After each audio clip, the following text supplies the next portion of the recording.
This is Resonance 104.4 FM. Flipping marvellous. How you doing? I'm Nick Hennegan, and it's time for another slice of literary London, where we talk about things kind of literary and Londonish. And as an extra bonus, because we are talking very much about literature and London this time, as an extra bonus as well, if you're listening in stereo, you can probably see we're in vision. And we're in vision because I am face to face with the glory, the man, the legend, the thing that is Guy Masterson. So hello, Guy. Hey, hello, Nick. How are you, man? Oh, brilliant. Lovely to see you, mate. I mean, full disclosure, we are old mates. We actually met, I was trying to think about it the other day. We met at an event for Dylan Thomas that Riff Rhys Jones had arranged. Do you remember that? That was the We second. did, yes. I think you came to see. I did a poetry reading of not reading, a recital of Dylan Thomas's short stories and poems for the Fitzrovia Festival, Dylan Thomas Festival, wasn't it? I think it was called. And then and Griff Rhys Jones was doing something. I can't remember where it was, but somewhere in London. Well, it's Fitzrovia, wasn't it? But Yeah, he was supposed to be organising it, but he didn't really. It was kind of his idea. I think he's written a book called How Welsh Are You? I seem to remember spending quite a lot of time in his kitchen in Fitzroy Square when he lived there. But that was where we first met. And of course, we've got to talk about your current project, which is very exciting and completely London. Well, it's international, really. But yeah. because we're talking about the Animal Farm by George Orwell that you're presenting. But of course, we should also talk, if you are watching this in vision on YouTube or on bohemianbritain.com, you will see over my right shoulder is a picture of our Guy. Because Yes. The unfogged version of Christmas Carol. yes, indeed. So you may know as well, of course, if you're a regular, that I adapted a version of A Christmas Carol, and Guy came in and did a reading. We did it at the lovely Fitzrovia Chapel, and Beautiful it was. It was glorious. It was a candlelit reading with artificial candles, but you would never have known. And it was glorious, and I fell in love with it. And the irony of that was that I admitted to you that I'd never read Christmas Carol or even seen it before, and I had avoided the Muppets version and everything. I'd seen excerpts, the Alistair Sim version and things like that, but I don't know why, but I just avoided it. And I think a dear friend of mine said that, having studied it, said that he didn't like it because it was twee and parochial and all of that kind of thing. And so I kind of ignored it. And then you invited me to do that reading. I think someone wasn't able to do the reading for you, and you asked me if I would do it. And what an opportunity to read it and enjoy it. And I fell in love with it that night. And I said to you, I think this would make a great solo play. Would you let me have a go? I certainly did, and you certainly did. And you can direct it, I said. I shall direct you as well. I must apologise now, and I do apologise generally for sort of making you dance so much. You have to see it's a one-person show, but Guy does a lot of there's a lot of dancing in there, and him and that coat get on very well. But that's me teasing A Christmas Carol. Well, I think the coat became the magical thing when you introduced the coat into the rehearsal room. I realized the potential of everything that it could do in terms of become other characters and become the ghost and all of those things. And of course, my way of working is that I strip everything away, so that everything that you see in the play is seen in your head. And so I can describe rooms and fires and all this kind of stuff, and it's not dictated by what you see behind you. There's nothing behind me, and so it's a black space, and so it works in your imagination. And the less there is on stage, the less your own imagination is interfered with. So I call it, or it was actually written by, I think, an Indian art critique in 1996, that I form a contract of imagination with the audience, which is a lovely thing to sort of interpret the way of working. So I strip everything I do down to the barest minimum, and anything that's on the stage has great meaning and needs to have more meaning. So whenever I use it, it has a real resonance. So in Undermilk Wood, for example, it's the pajamas that I wear and the dark glasses for Captain Cat, and a chair, and a particular wooden chair. It's a Welsh wooden chair that was in my grandmother's kitchen. And in Animal Farm, it's a hay bale And as a costume, it's a boiler suit, which in fact you can see behind you that Yes, way. yes, indeed. That's right. Yes. That's the boiler suit. Um, and a bowler hat and a whip. And in A Christmas Carol, it is the coat and the chair, and that's it. Yeah, and it works very well. I mean, and you would have seen that coat if you saw him with the fifth line of England at Stratford upon Avon. You're going to see Not anymore, mate. You'll have to fight me to get that coat back. yeah, you ironed it though. That's the difference. I think it's been washed since you had it. But yes, that's recycling sets. That makes it mine. Oh, right, you washed it. Yeah, I guess there is that. Yeah. Yes, 1992. I'd like to thank the Next Directory for that. No, we're not sponsored by them at all. But yes, it was very good. I bought it as a fashion accessory, and of course, it's not really ever done that. But it's travelled the world. It's travelled more than I have. It has indeed, and it's been called shabby so many times, but it's not shabby. No, certainly not. Not since you washed it and ironed it. Anyway, we must talk about Guy Masterson as a kind of a product, if you don't mind me using that term, and how you came to be doing this. Because in a sense, you've made a fantastic living, a career out of presenting one-person shows. And I mean, we're going to talk a bit about the writing as well, because we get a lot of writers listen to Yeah. obviously, and because you've written as well, and of course directed, perhaps most notably recently, Ian's production of a script of A Shark is Broken, which ran both at Edinburgh, or started at Edinburgh, and then went to the West End and then to Broadway. Yeah. How do you find as an artist? I mean, what I say, we are going to talk about Animal Farm because that's the current show. That's what you're about to do in a few hours' time. We'll talk about Animal Farm specifically, but how does the whole mix of being generally a creative fit with you, and how did it all start? I mean, I kind of do know this a little bit, but I think we were talking about it over whiskey at 5 o'clock one night in a theatre in the Midlands. So just tell us how you kind of how this career, and it certainly is a career, albeit varied, got going. Well, I think it started because it's a needs must moment. I was a professional actor in Hollywood for about 4 years, and then I was advised by my then agent to return to England. I was and I didn't and join the RSC. That was his instruction. Join the RSC or the National, and you'll come back out here in 10 years, and you'll be a big star. And so I thought, oh well, okay, I'll see if I can do that. But I had no classical training, so I didn't know whether that could be possible. So I auditioned on a whim for Lambda and was offered a place. It was a 1 year diploma course, postgraduate. So I sold everything I had in America and went back and did that course and did my classical training. And that course is so intense. It's effectively the 3 year course squeezed into one. So there's a lot of work going on for 1 year. And but all the training, the necessary classical training is in there. And having been a professional, it wasn't like I was learning to act or do anything like that. It was more about honing your skills and really sort of how to apply them. But then, of course, I came out of Lambda and I was completely unknown. Nobody cared what I'd done in America at the time. And so I had to do something. And I remembered somewhere in the back of my mind, someone said, if you're ever out of work, do a one-person play. And that was the kind of new vogue for out-of-work actors. And, I had been, I wouldn't say an entrepreneur per se, but certainly someone who wouldn't take lying down. So I found a one-person play by Peter Flannery, who wrote Singer and Our Friends in the North. And I read it through, and it was dated because of the reference within it. So I called him and I said, "Look, do you mind if I update this to have modern references that everybody's going to recognize?" And he said, "Go for it, go for it." So I did that, and I fell in love with the genre. I fell in love with the direct contact with the audience, and it changed my life. It changed my life as a performer because no longer was I performing for me to be seen and showcase my talent in the hope that someone was going to hire me. Suddenly, I had a much bigger reason. It was the power of the play itself and what it was saying and the way it was communicating to the audience. And in this particular case, it was a play about being a goalkeeper and the loneliness and the difference between the goalkeeper and the outfield players.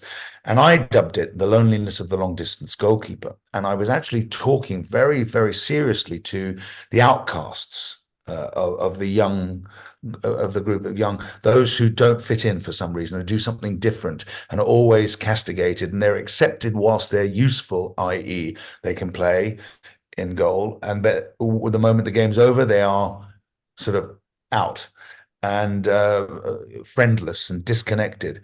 And I wouldn't say that I mean, I do remember being bullied at school very badly. One, because I was Welsh in a very English school, and two, because I had an Italian name.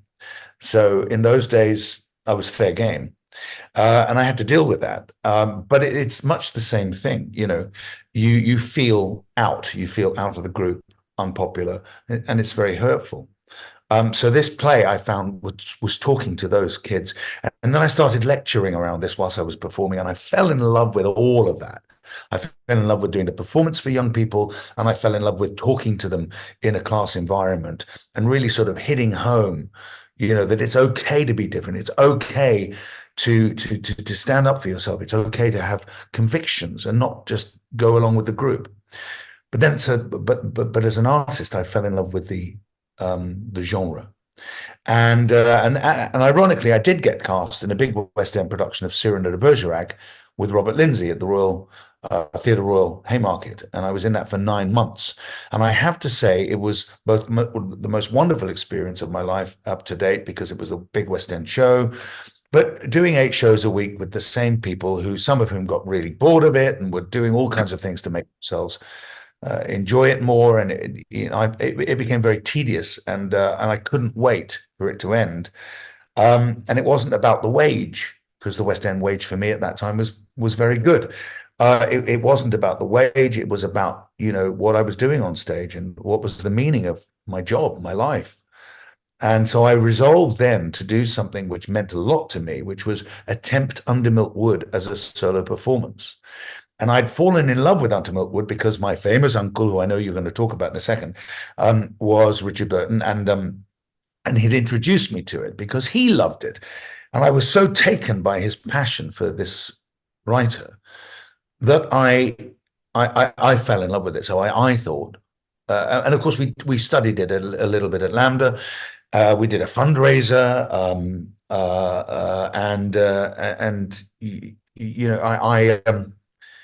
I loved it. So I resolved to do the first ever solo performance of Under Milk Wood ever attempted.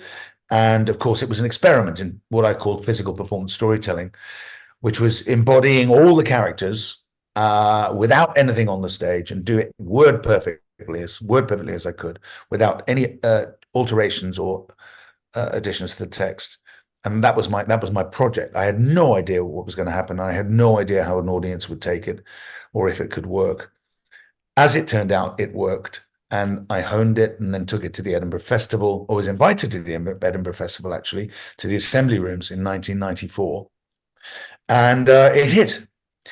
And suddenly the international world opened up, and I was invited to New Zealand and to do this performance. And then, as you would have it, just as I'm embarking on this wonderful success, if you like, I got a call saying you can no longer perform Under Milk Wood because the National Theatre have purchased all rights. It's called what's it called? Not universal rights. It was called exclusive rights. So suddenly everything I had to cancel.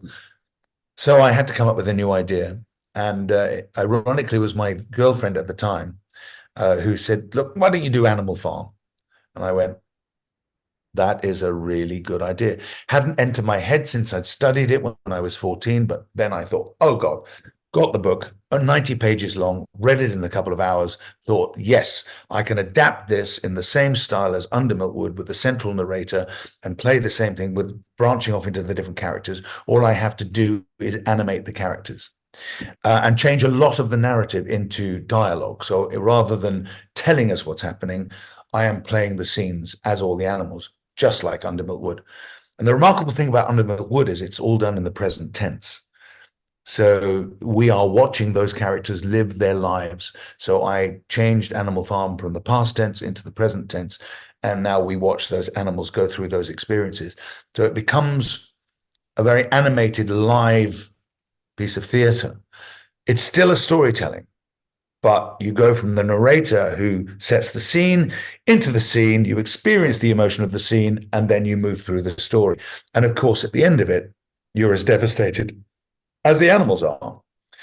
So anyway, Animal Farm was the second piece of classic British literature that I had in the repertoire, and I was able to, expand my horizons, go around the world with that, and I did it 1,000 times, and then of course I got very tired, physically tired, because it's very, very physical. It's 2 hours of intense physical theatre, and I decided to offer it to a younger person to do. I was, I think, 41 by the time I stopped performing it, and gave it to a young actress called Lizzie Wirt, and she did a brilliant job taking it around schools, and she had a different connection with the audience, the younger audience, because she was much, much younger than I was, and very physical, and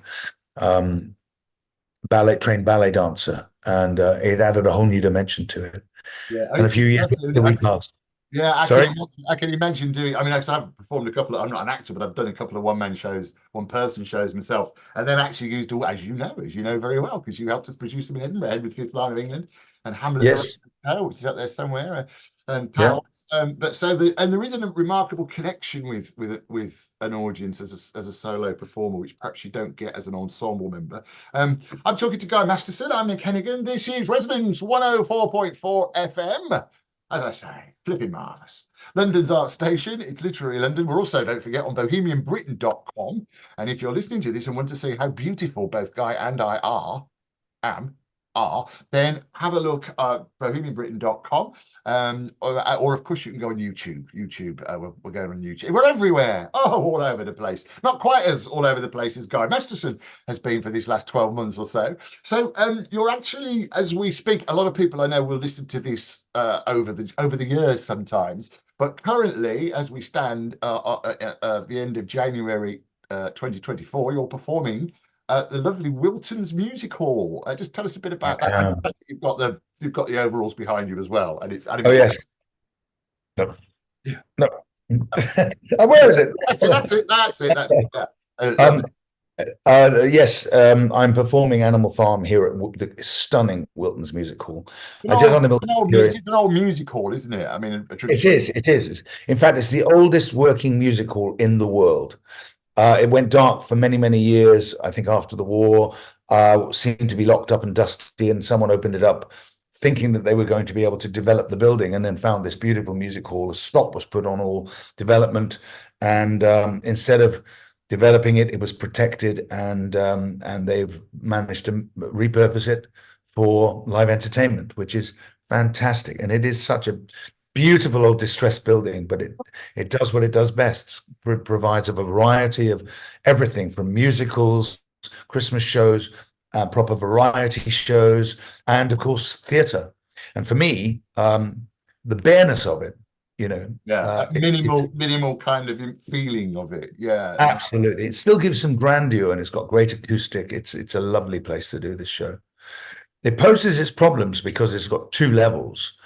And you're effectively splitting the stage into two levels, and you have to light both areas. And then I have to remember what level I'm supposed to be on during the show. Oh, I'm going to be up there or down there. Sometimes I get it wrong, and I find myself in darkness and have to go upstairs. And of course, I have to move as an animal, so I'm scuttling around.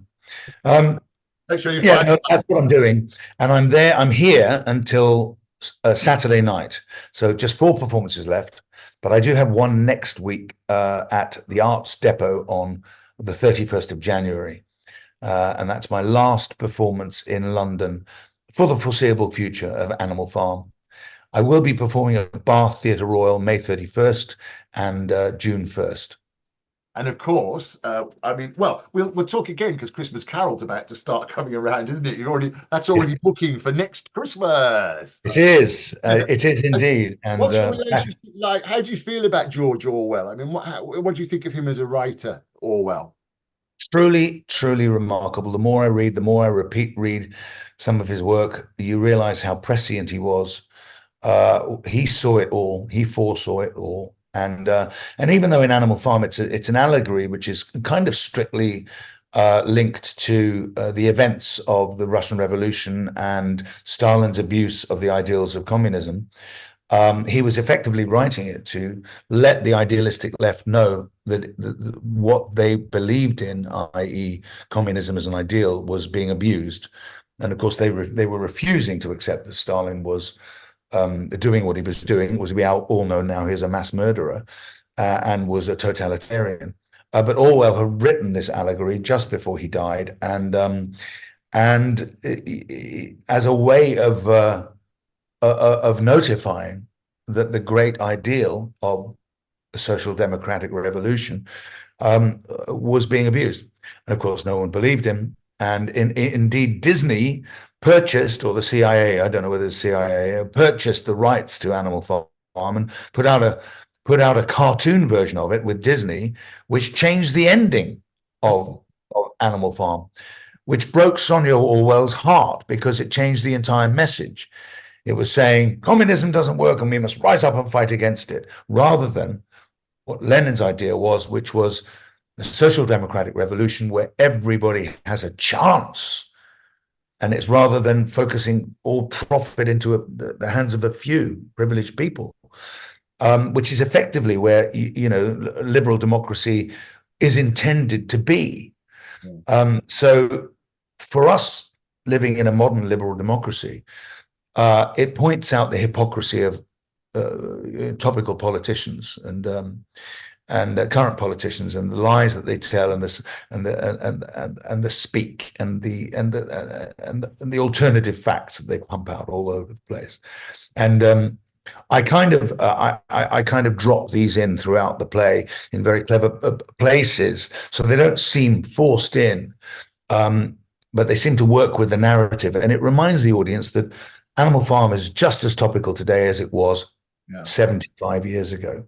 It's very interesting that everyone talks about the pen being mightier by the sword, but talking about Christmas Carol as well. I mean, Absolutely, arguably changed society. Charles Dickens did through his writing. Yeah. And I didn't learn that until I did that reading. And whenever I feel it, I feel the topicality and the weight of responsibility when I tell that story.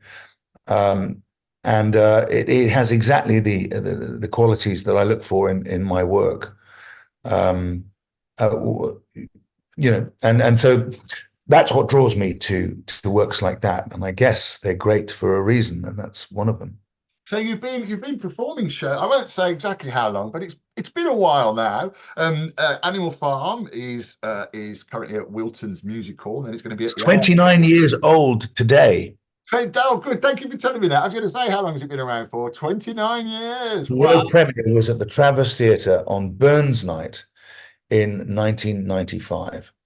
Wow. And it's 25th of January today, Burns Night. And it also happens to be my 25th wedding anniversary. I was going to mention that, but I wasn't sure if I should. Congratulations. I mean, I obviously, as we've already explained, I know you very well now, and I consider you to be a good friend. I also love your family as well, and your girls are fantastic. I won't embarrass Luli by telling she told me how I could get my eyebrow. Anyway, it doesn't really matter now. But so it's and I kind of like the fact. I mean, well, talking of family, we'll have to mention, of course, Uncle Richard, because I do believe in terms of writing, Richard Burton was quite an influence, and also because you were in America for a while, but you identify as Welsh, don't you? And you are Welsh. Yes, that's where I mean I was brought up in almost a Welsh commune, if you like, in North London. I was supposed to be born in Wales, but I came out 5 weeks early apparently during a heat wave. My mother said there was a party, and far be it from me to miss a party. So I was born in Hampstead, England, and then spent the first 3 years of my life mainly in Wales, whilst my father was trying to rebuild a house for us, and then came down to London. And I think, he was an Italian American. My mother was Welsh. My grandparents lived in the house. My aunt was Welsh. She lived and there was a lot of Welsh being spoken. And, so I consider myself Welsh. Yeah. I mean, I'm from Birmingham originally, and Wales was our coastline, basically, in Birmingham. And we used to go there every single year for holidays of children, and Grandad had caravans in there. And it's a glorious place. And I mean, I still do spend quite a lot of time in Wales. It's a glorious place. And what was the Richard Burton connection? Well, he was my grandmother's second youngest brother, and when their mother died, my grandmother was just married, and I think not quite pregnant. Yeah, maybe pregnant with my mother. She took Richard as a 2-year-old into her family and brought him up. And Graham, the baby, was brought up by the older brother Tom. So Richard was brought up as my mother's older brother, effectively, but was technically her uncle. So technically he was my great uncle, but I always called him Uncle Richard. But the main influence came when, in 1981, when he asked me to drive him to Switzerland in a Mini Cooper, and which he'd bought. And I couldn't understand why he bought a Mini, because, you know, he could own any car he wanted. He said, "It's not a Mini, it's a Cooper S." Anyway, I could drive this thing, and I drove him to Switzerland in it. And so I spent 5 weeks with him in total in that environment. Many of, not always in the car, of course, but watching Wimbledon and talking, and me asking the most inappropriate questions, like how much money have you ever made in your life, and what's the worst project you ever did, what's the biggest mistake you made. Oh, I turned down the Sound of Music. Why was it a mistake? I was on a percentage. You know, that kind of stuff. So I got Richard Burton at his vulnerable best, when he, instead of trying to impress me, he just answered my questions. And it was a remarkable experience. It's a bit like my week with Marilyn. Yeah. And he inspired me. He inspired me to look at literature again, and because he knew that I was studying sciences. I was at university studying biochemistry and chemistry, and he did ask me what the hell I was doing, and I said, "I don't know. Honestly, I don't know." And I said, "Well, I think I'm going to drop out." He said, "You will not drop out. You will finish your degree. Make no mistake." And so he did persuade me to finish my degree, which I did. But I think he also implanted the idea that literature was where it was at. And then when he died in 84, which was 3 years later, suddenly, and it broke my heart. And my girlfriend at the time, who was an actress, said, "Maybe it's time for you to have a go." And so I had a go. Nobody could have believed at the end. Oh no, that was War of the Worlds. Nobody would have believed. Nobody would have believed. You did so well. It's obviously a family trait. So wow, it's we're almost out of time, which is incredible. But because we could go on forever, and probably will at some point in the future. Yeah. So if anyone wants to know more about Guy Masterson and the things that you've got coming up, obviously we've got the christmascarol.co.uk, I think, website, which occasionally we mention. But where is there a sort of a general spot so people can find out more about you and get in touch if you Yes, guymasterson.com, which is also linked to my company, theatretourinternational.com. So either way, you know, you find all my gigs on there, and see the various shows that I'm presenting. You'll also see a list of past shows that I've done or been linked to in some artistic way, which is 150 shows, I think, over, crikey, 30 years now at the Edinburgh Festival. So yeah, I've been busy as a presenter, producer, writer, director. I mean, all things. I've just written my first screenplay, which has been optioned, and that is about the trip with Uncle Richard in the Mini Cooper. And so yeah, I'm a jack of all trades. I'm not sure I'm a master of any of them, but you know, I think the only way you can survive in this business is to be open to anything which is attached to it. And that way you don't have to say, "I'm only an actor and I'm going to wait until that phone rings." At least you can say, "Well, look, I don't know anything about writing. I'm going to have a go and see if I'm any good at it." Or I might associate myself with really good writers and see if I can pick things up. And then I might have a go myself, you know, that kind of thing. Well, so you find someone called me a polymath once. I thought they were being insulting, but they weren't. And in the meantime, if you'd like to get in touch, you can, of course, as always, probably at radio@mavericktheatre.co.uk, or I've got my own address now, Nick at bohemianbritain.com, Nick at bohemianbritain.com. Thank you so much, Guy. Best of luck with Animal Farm. I shall see you probably tomorrow night or the night after. We'll have to have a cheeky beer. But thank you so much for your time. That's Guy Masterson in Dressing Rooms of the Wiltons and music hall. I'm Nick Hennegan. This is Resonance 104.4 FM.